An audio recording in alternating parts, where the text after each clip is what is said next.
Yes. Here. How early do you usually get here? Get here about 6:50. And first thing I'll do is flip open the threat matrix. It's prepared. It's not a book. Prepared for me. No, it's just a couple of pieces of paper. Prepared by the now the Department of Homeland Security. They take information from the FBI, the CIA, and they analyze the threats, potential threats to America. I look at them here. I'll go through mail. Remember I told you I pick up the phone, call Mother and Dad occasionally, route them out of the sack early. And then at 8 o'clock, generally Andy Card will be here when I walk in. He's here earlier than I am. And he'll be here with the latest, and I'll ask him what's in the newspapers worth worrying about, or And he'll say nothing. No, he'll say something. Then at 8 o'clock, Tenet, Right. the Vice President, Condi, Andy, and a CIA briefer come in, and shortly thereafter, Tom Ridge, Bob Mueller, and John Gordon, the National Security Advisor for Homeland Security, and Fran Townsend will complete the room, and we'll analyze the threats. And Tenet will have gone through things that will be strictly overseas business, and then we'll go through analyze the threats, and then either go downstairs for a big National Security Council meeting or... How often do those occur? Once a week. Now, is that the full National Security Council, Attorney General, President, and all that? No, that would be... your security advisors? Well, that would be Secretary of State, Secretary of Defense, plus Vice President, Tenet. And that's in the Situation Room? Mm-hmm, downstairs. And how often do you say, once or twice a week? Once or twice a week, and obviously during the war, we met daily. During the different wars, the war in Afghanistan and the march into Baghdad.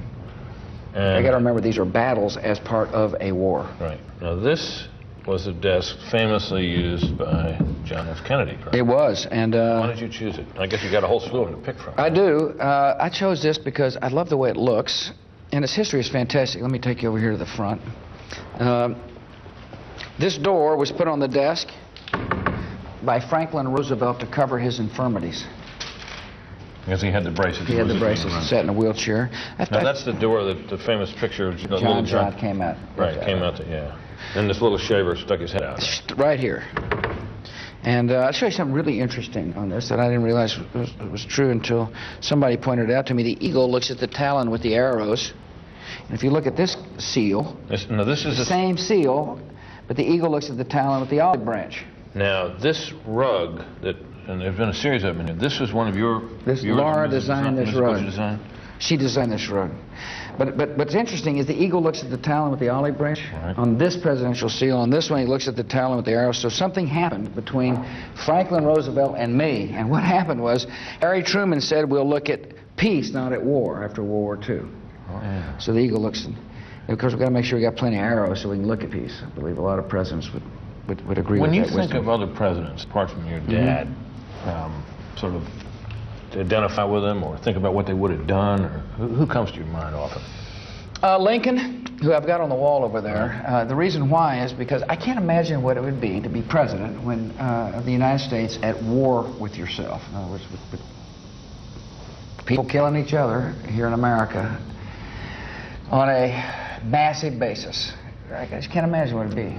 You sometimes ask yourself what he might have done or how he might have handled the situation. Well, I think what he inspires me because from this way that throughout his entire presidency he thought about the United States of America. And one of the toughest jobs for a president is to unite the country to achieve objectives. And I believe the president must set big objectives, and I've set big objectives.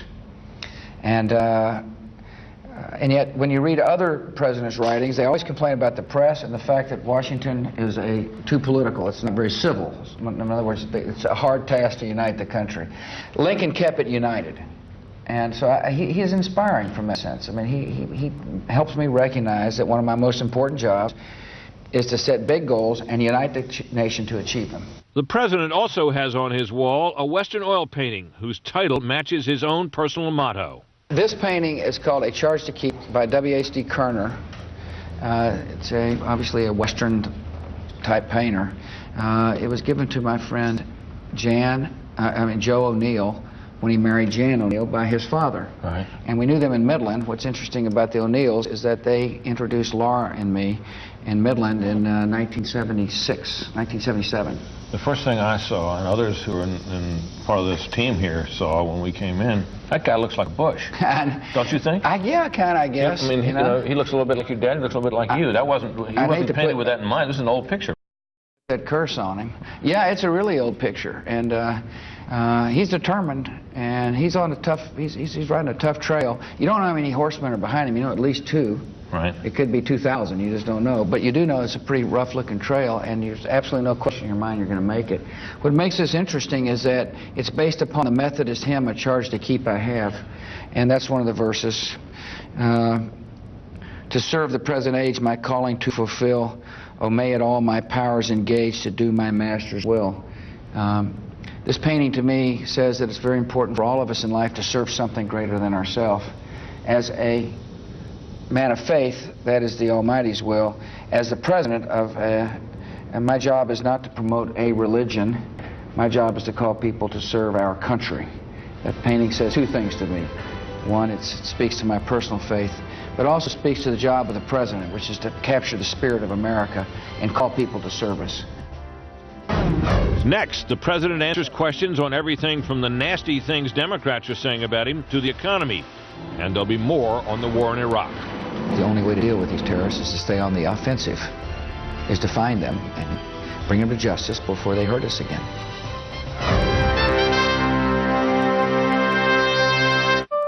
.150.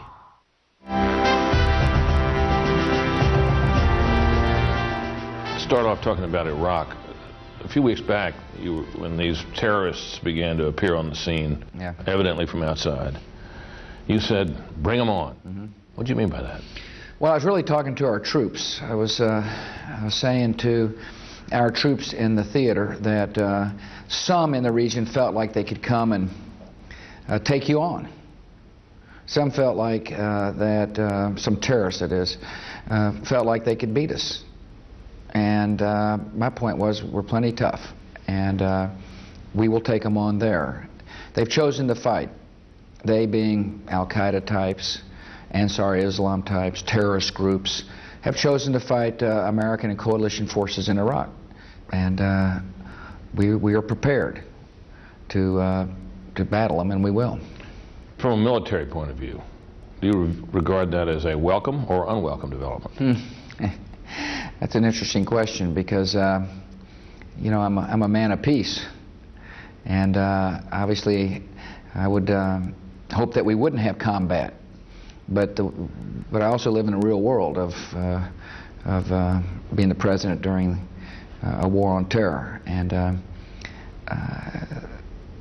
so I guess I would rather fight them there than here. I know I'd rather fight them there than here, and I know I'd rather fight them there than in other remote parts of the world where it may be more difficult to find them. Such as? Well, such as Yemen, or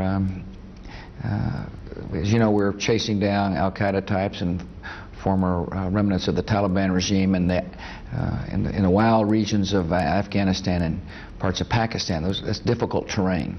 So the fact that they've chosen to fight us in Iraq is we've adjusted and we're ready to fight and take them on. There are people who suggest that, look, you wouldn't have to be dealing with these people at all if you hadn't gone into Iraq, that these in some sense are newly recruited or newly minted terrorists. What's your view of that? There's probably the same type of person who says that therapy would work in convincing terrorists not to kill innocent life. There is a terrorist network that attacked us on September the 11th, 2001, that is active, that is engaged, that is trying to intimidate the civilized and free world. And this country will continue to lead a coalition against them.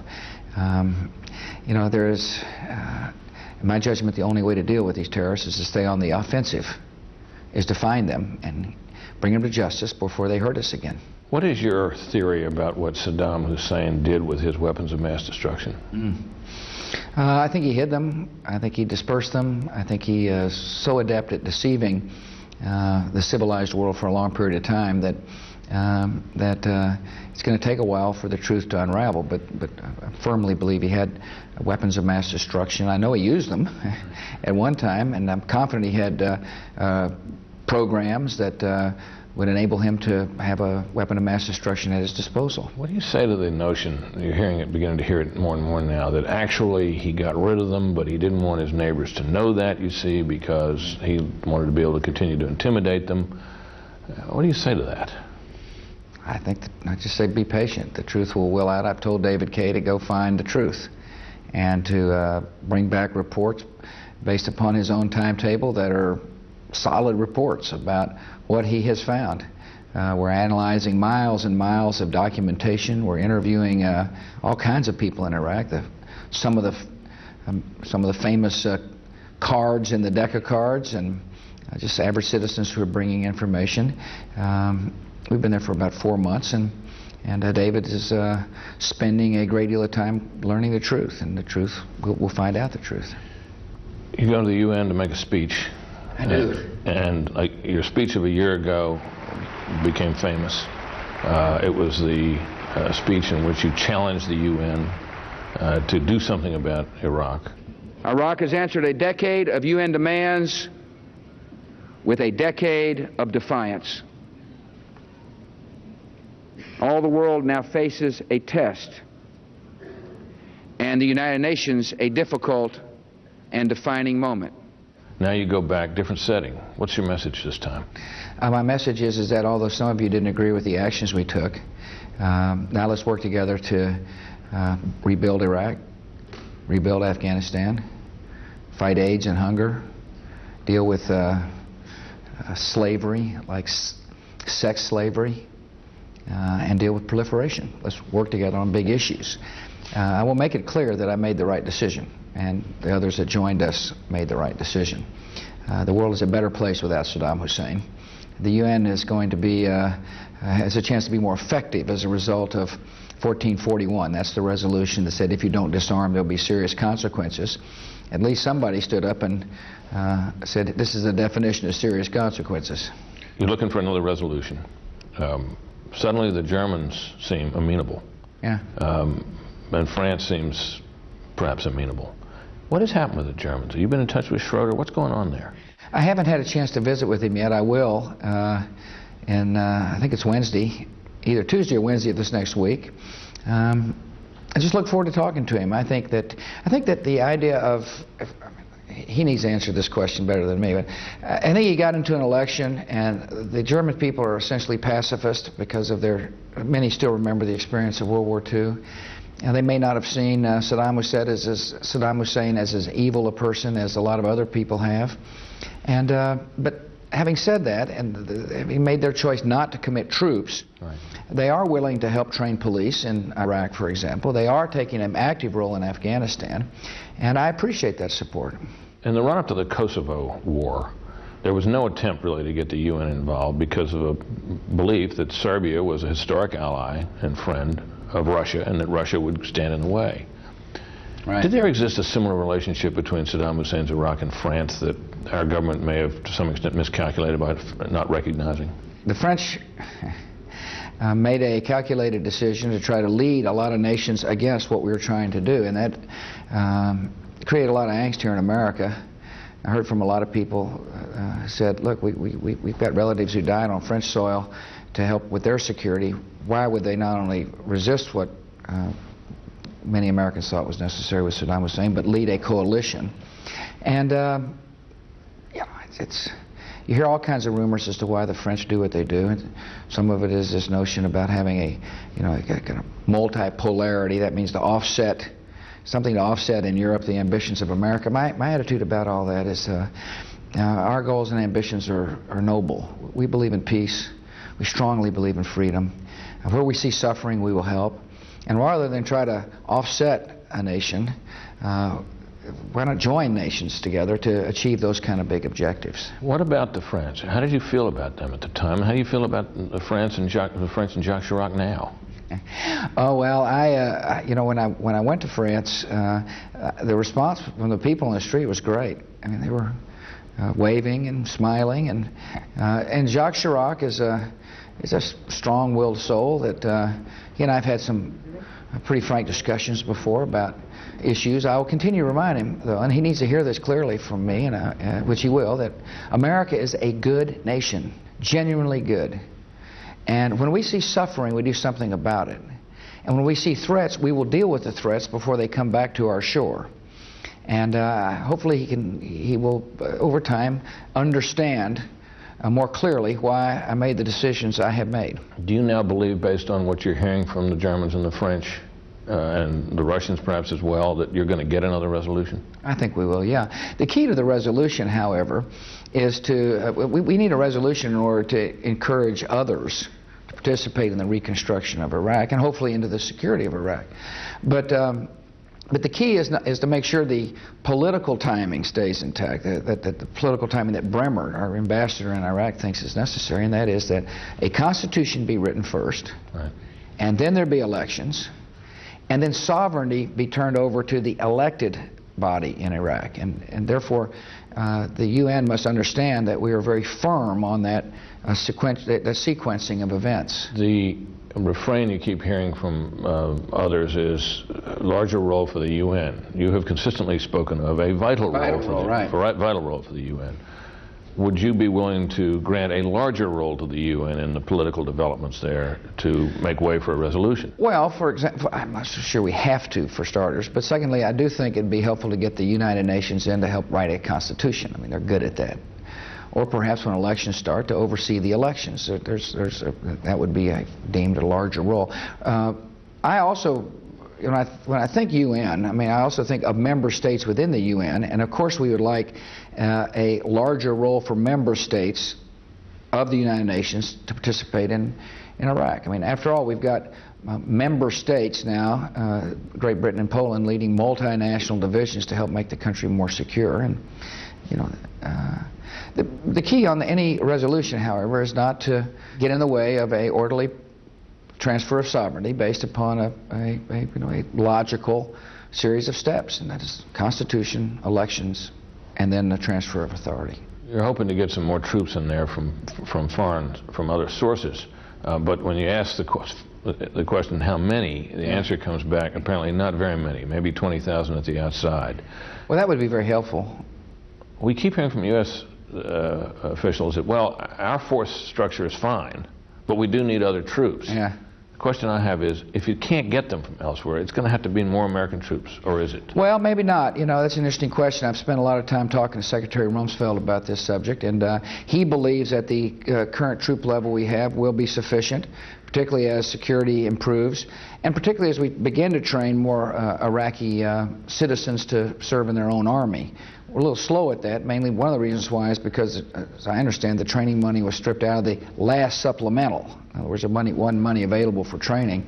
Although we have made pretty good progress, more than pretty good progress in getting 60,000 Iraqi citizens to be involved with one aspect or another of law enforcement. Will you do this with U.S. forces only if you have to, or do you have some other option in mind?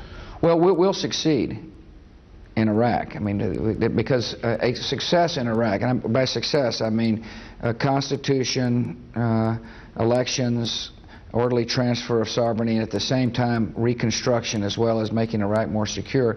That's essential to the long-term security of the United States. And the reason why it's essential to our security is that peace and freedom and democracy in the midst of a region that has fostered terror is in our long-term interest. I firmly believe that a free Iraq will be a catalyst to other substantive and important changes in that part of the world. What do you say to Americans who might have thought that war was won and that we were on our way to our objectives there, who now see this drip of American casualties and deaths, daily attacks, sabotage, and so on, and might very well wonder if that was ever anticipated? What about that? Well, I think in my speech on the Abraham Lincoln, if they looked at the words, I said it's still a dangerous place. I declared the end of major military actions, and by that I meant, tank movements and armored divisions and massive airstrikes that we wouldn't need, the USS Abraham Lincoln deployed there. But I didn't know I knew it was going to be dangerous. It's like any other situation. We weren't exactly sure as to the nature of the terror that would be inflicted upon the people. We knew there would be Baathists that would be angry at the fact that they weren't in power. We knew there was a lot of kind of loose arms around the country, and we had a feeling that groups like Ansar Islam would want to stay active. After all, they were very active during Saddam's period. This is a terrorist organization. Right. They had a camp there in the north. Yes, they did, northeast. Now, you bombed that camp, killed a bunch of them. Yes, we did. A lot of them get away, though? Yes, some got away. And they're back? Well, they're back. Ansar Islam is an Al-Qaeda affiliated group. They were involved with this guy al-Zakarwi, who ordered the killing of our own Mr. Foley, who was working in Jordan. How many do you think are there now from outside? No idea. What about Syria? They were supposed to help us by shutting the border. Have they helped us? We've asked them to do some things, and one of them was to shut the border. The initial issue with Syria was to make sure that Baathists and Saddam loyalists didn't escape into Syria, and I would say that the cooperation on that was fair. How about as far as we can tell. Other issue? Pardon me? How about the cooperation on keeping these... On Hezbollah, for example? Keeping outsiders from coming into Iraq, make trouble. Yeah, well, it's a big border. I would give them... they can do a better job. How are you going to deal with that? With Syria? Yeah. Well, we've had discussions with them, and we'll continue to have discussions with them. They know when we say things, we're serious about it in America. It's an important part of our diplomacy that people take our words seriously, and we've had some serious discussions with them. Let's turn to the Mideast more broadly for a moment, and specifically the Palestinian question. Yasser Arafat now appears to be back in the saddle, having dispensed with the Mahmoud Abbas, the man you all had such high hopes for. We're not dealing with him. Right. With Arafat, I mean. Correct. What are you going to do about him? With Arafat? Yeah. Just convince the Palestinians if they want a Palestinian state, at least with American support, to get an interlocutor who's truly committed to fighting terror. Now, the Israelis have indicated that they want to they might get rid of him one way or another, exile, killing him. What would be our reaction to that? I mean, we keep hearing that he's an enemy of peace, an obstacle to peace, and yet when Israelis say, okay, let's get rid of him, the answer from the U.S. government is, whoa, not so fast. What about it? Well, the best way, in America, we believe in getting rid of people through a peaceful, orderly process, and that the Palestinian people should make that decision to get, by getting a government that represents their will, because I believe most Palestinians believe in peace. No question Arafat has failed. And, the sad thing is that we're really the only country in the world who says that. The Palestinians have suffered under his leadership. And hopefully new leaders will emerge that will be committed to peace, willing to fight terror, and out of that will come a Palestinian state. And I believe it's in everybody's interest that there be a Palestinian state, but it will not happen so long as the interlocutor, the so-called representative of the people, won't fight terror. And that's the problem with Mr. Arafat. In a moment, the president talks about the economy, but as you'll see, everything keeps coming back to the war on terror. We're at war, and yes, we've spent money on fighting and winning these wars. It's not just the advanced technology. The 57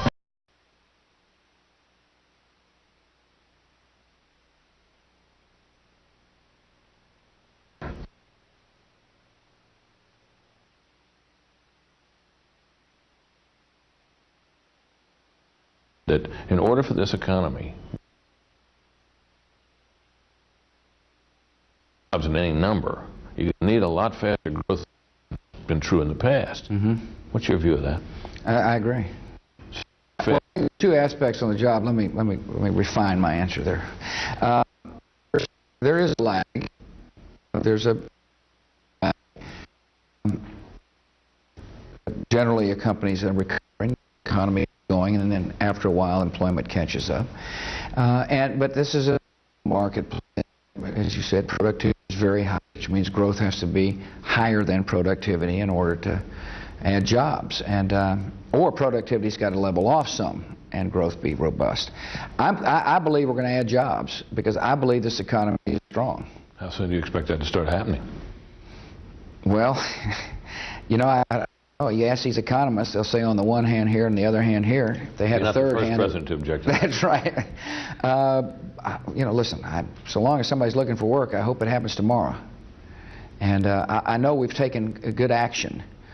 We've cut taxes, which has not only helped shallow a recession that we inherited, but has added momentum to growth.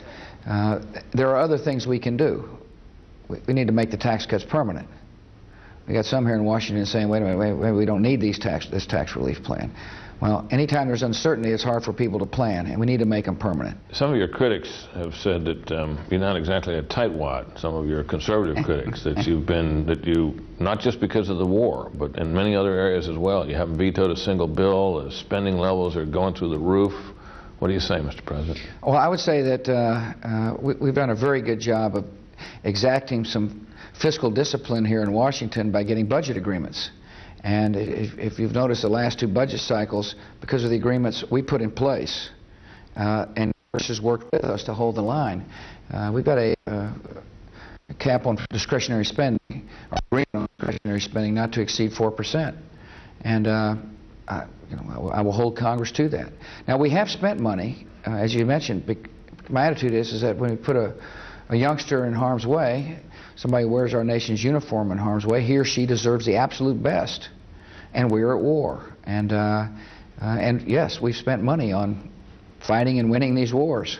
Is there a perception in the country, do you think, that we are a nation at war, or that we're a nation engaged in a long sort of twilight struggle with a evil or a problem that the world has been grappling with for a long time, that we're only really kind of now getting onto, and that to regard it as a literal war is perhaps not as accurate as regarding it figuratively, more like the war on poverty or the war on drugs, that sort of thing? That's a great question. I believe it's a combination of both. First of all, a lot of Americans understand that that we must never forget the lessons of September the 11th, 2001. And that is, there is an active enemy that has got the capacity to strike and kill. That's pretty literal. And therefore, they expect their government to go find them before they hit us. And I expect our government to go find them before they hit us. And that's exactly what we're doing. But there is a longer-term issue as well, and that is, how do you change attitudes? What is necessary to defeat that sentiment that causes people to be suiciders and just kill innocent people for the sake of, religion or a fake religion? And my judgment on that is the best way to do that is to spread freedom. I equate freedom and peace. And I believe America, given its position in the world, must use our power to promote freedom. And that's precisely what this administration is doing. That's why the reconstruction of Iraq is essential for world peace. A free Iraq will be a significant dynamic in changing attitudes in the Middle East. A free Iraq will become a catalyst for a whole new thought process in a part of the world that has spawned terror. And so yes, our American citizens, I think they're wise enough to realize they're still a threat, because it's only been 2 years since people flew our own airplanes into buildings, killing thousands. And many Americans also understand what I know to be true. Free societies are peaceful societies. And that's why I will continue to promote what I would call an active foreign policy.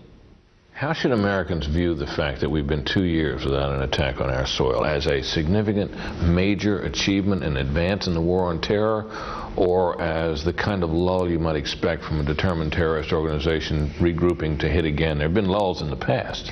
Well, there have been lulls on our soil, but there haven't been lulls in the world. Bali. I mean, there's a whole list of attacks that have taken place. These people being the terrorists, will take innocent life anywhere. And so there has been no lull in the war on terror. There has been a lack of activity on our own soil. Should we be comforted by that, or simply regard that as... No, I just think we ought to be thankful. But I think we ought to also know that we've got to continue to stay on the offensive.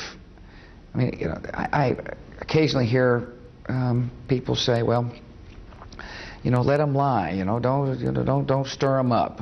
Don't go after them. As I say, that they're not going to change, in my judgment. And they being the terrorist killers.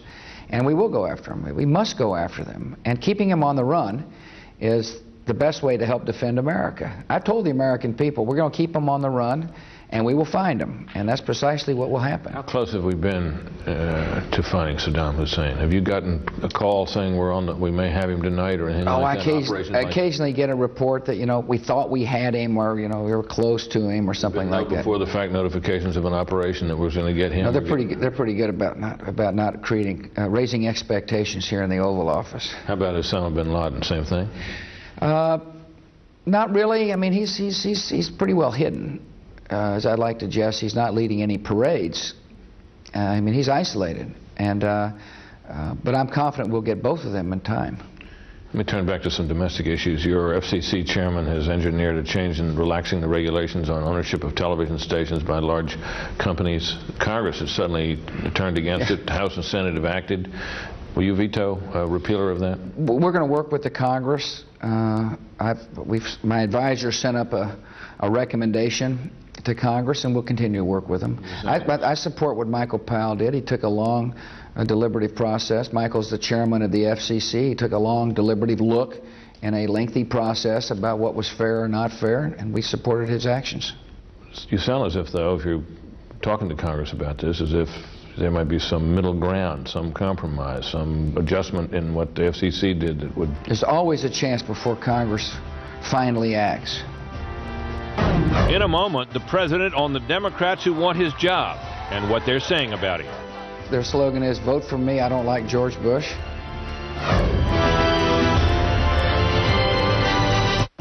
And now, stay tuned for a sneak preview of Master and Commander. Turning to the Democratic field, how do you account for the rise of Howard Dean? Not paying attention to it. Not at all? Well, occasionally it blips on my radar screen, but not nearly as much as you would think. I've got a job to do. I'm occupied. But you got 9 people out there in prominent positions who are getting a lot of coverage, and they are beating the daylights out of you. You must know what they're... You mean their slogan is, "Vote for me, I don't like George Bush"? Well, you know, look, the American people are going to make that ultimate judgment as to whether or not I ought to be reelected. When you were governor of Texas, you always had a reputation as being an easygoing guy, got along very well with the Democrats in the state of Texas. There's a certain virulence in the things that they're saying about you. I mean, you had Senator Kennedy the other day accusing your administration, in effect, or you of bribing foreign leaders, of a fraudulent war. This is pretty strong medicine in a town where you hope to change the tone. Yeah. How do you account for this intensity of the Democrats' feeling about you? I don't know. I should be asking you that question, I guess. But I'm disappointed in the tone of some of these senior statesmen. I mean, Senator Kennedy, who I respect and with whom I have worked, should not have said we were trying to bribe foreign nations. I mean, my regret is I don't mind people trying to pick apart my policies. And that's fine, and that's fair game. You know, I don't think we're serving our nation well by allowing the discourse to become so uncivil that people use words that they shouldn't be using. And my attitude about all this, and I really don't pay that much attention to it. Obviously, I'm aware of who the candidates are. I have yet to watch a debate because I understand that the field will winnow down to one of these days, and then that is when then we'll have a good, healthy debate, and hopefully I will be able to elevate the discourse in a way that makes people proud of the political dialogue that goes on in the country. Do you think that it's not politically dangerous for you to wait to respond to some of these criticisms? No. I got a job to do. I'm going to be judged upon whether or not the world is more peaceful and whether or not America is more prosperous and more compassionate. Did you feel more intensely the criticism that was directed against your dad when he was president, or do you feel it more intensely now? I repeat, I'm really not paying attention to it. I know you don't believe me, but... Well, you must hear about it. I'm just wondering, I do remember that when your father was president, particularly in that re-election year. Yeah, I didn't like that. I was pretty... Well, how does that compare with how you feel about some of the stuff that goes on now? It's much... First of all, it's much easier. Now? Yeah. How so? Well, you know, look, I love my dad a lot, and I didn't like it when people said bad things about him. And I'm kind of a feisty guy at times, and made it clear I didn't like what they said. But I'm in a different position. I'm in the position now where I must set goals and inspire and lead And I believe firmly that I'm doing the right thing for our country by promoting an active foreign policy that makes the world more peaceful and more free. And I believe I've done the right thing in reacting to tough economic times and tough circumstances. And we'll just let the results lay out there for the American people to decide. I've got faith that they'll, when it all comes down to it, say, well, this man's a man who showed he knows how to lead and is not afraid to make tough decisions. How do you get your news? I get briefed by Andy Card and Condi Rice in the morning. They come in and tell me. So, in all due respect, don't bother with the got papers. a beautiful face and everything. I really don't. I look at, I glance at the headlines just to kind of get a flavor for what's moving. Rarely read the stories and get briefed by people who are who probably read the news themselves, but like Condi, in her case, the National Security Advisor, is getting her news directly from the participants on the world stage. Has that been your practice since day one, or has that been a practice that you've adopted? Since day one. Really? Yeah, yeah. You know, look, I have great respect for the media. I mean, our society is a good, solid democracy because of a good, solid media.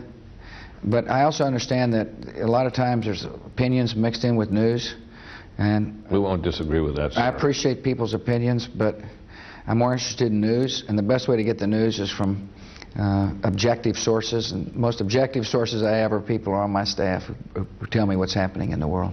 Mr. President, thank you very much. Thank you, sir. Now, your dad put in a horseshoe pit. Is that still in The pit place? is still right back through there, right up that trail. I remember the day it was opened. It's right by the pool or something. Hmm? Right by the You use it, or pool. you're not a horseshoe guy? Have not used it much. Thought we would. Barbara and Jenna had some friends up this summer, and we got out there, put a little tournament on for them. Oh, did you? Put some iron in play. How'd you do?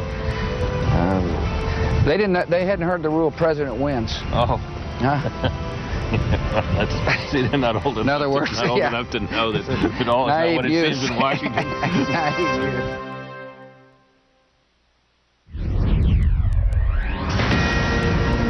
This has been a Fox News special presentation.